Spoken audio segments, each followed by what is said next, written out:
নমস্কাৰ, মোৰ নাম শ্ৰী মনীষ দত্ত। মই অভয়াপুৰীৰ বোৱালিমাৰী গাঁৱত থাকোঁ।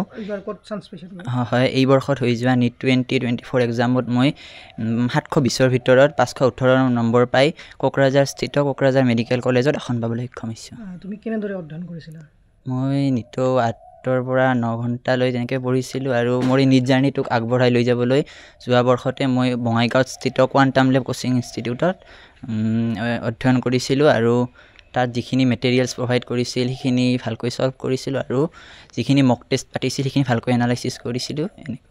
তোমাৰ দেউতাই কি কৰে? মোৰ দেউতা এজন পেছাৰ শাক পাচলিৰ ব্যৱসায়ী আৰু মা এজন হাউচৱাইফ। ক'ত দোকান? মোৰ অভয়াপুৰীৰ বজাৰতে দেউতাৰ দোকান। দেউতাই যথেষ্ট কষ্ট কৰি হয়, দেউতাৰ আজি তোমাৰ ভাল ৰিজাল্টত কেনে অনুভৱ হৈছে? হয়, ভাল লাগিছে। মা দেউতাক গৌৰৱান্বিত কৰিব পাৰিছোঁ, পৰিয়ালৰ সকলোৱে আনন্দিত হৈছে। হয়, মই গাঁও অঞ্চলৰ লগতে চহৰ অঞ্চল সকলোতে ভালকৈ কিবা এটা কৰিবলৈ চেষ্টা কৰিম আৰু দুখীয়া মানুহক সহায় কৰিবলৈ চেষ্টা কৰিম। মোৰ নাম মলিন দত্ত। মই শাক পাচলি কিমান দিন হ'ল? মোৰ প্ৰায় 25-30 বছৰ হ'ল। আপোনাৰ ল'ৰা মানে কি মেডিকেলত চিট হয়, এইবাৰ পাল বুলি কি নাম হ'ল মনীষ দত্ত। মেডিকেলত চিট পাইছে, কেনে লাগিছে আপোনাৰ? না, মনটো ভাল লাগিছে। কেনেদৰে কষ্ট কৰিছিলে? কষ্টটো জানেই, শাক পাচলি কিমান কষ্ট হয়। কেইটাৰ পৰা কেইটালৈকে আপুনি থাকে? ৰাতিপুৱা ধৰক মই আহোঁ 6টাত আৰু আবেলি ধৰক ৰাতি মোটামুটি ধৰক 10টামান বাজি আৰু 10টা চাৰে 9টা। মানে এইখিনি কষ্ট কৰাৰ সেই ফলখিনি আজি পালোঁ মই। কিমান ভাল লাগিছে? না, মনটো আনন্দত বুঢ়া বহুত আনন্দ লাগিছে। এতিয়া আপোনাৰ যিখিনি সপোন আছিল গোটেই পূৰা হ'ল? পূৰা হৈছে এতিয়া আৰু বাকীখিনি পাৰোঁ কিন্তু আৰু এখন এই পঢ়াৰখিনি। আপোনাৰ ঘৰত কোন কোন আছে?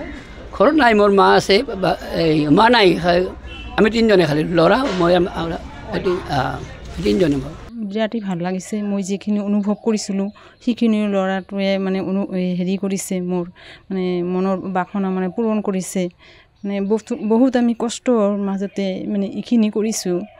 তাৰ লগতে তাৰ দাদা জেঠা জেঠি বহুত তাৰ পেহী চবেই মানে কি তাৰ প্ৰতি গাইড লৈছে। তাৰ দেউতা যথেষ্ট কষ্ট কৰি আছে, মানে সাধাৰণ মানে শাক পাচলিৰ দোকান দি এইটো মানে হেৰি কৰিছে। আৰু আমি হেৰিৰ পৰাও মানে সহায় পাইছোঁ, বঙাইগাঁও কোচিং কেন্দ্ৰৰ পৰাও মই সহায় পাইছোঁ, মানে বহুতেই সহায় পাইছোঁ। আজি কেনে লাগিছে আপোনাৰ? আজি মোৰ বহুত ভাল লাগিছে, একদম সুখী মই। যাতে ল'ৰাই যাতে গাঁৱৰ অঞ্চলত চহৰ অঞ্চলত দুখীয়া মানুহক যাতে সহায় কৰিব পাৰে সেইটোৱে বিচাৰিছোঁ, সেইটোৱে কামনা মোৰ।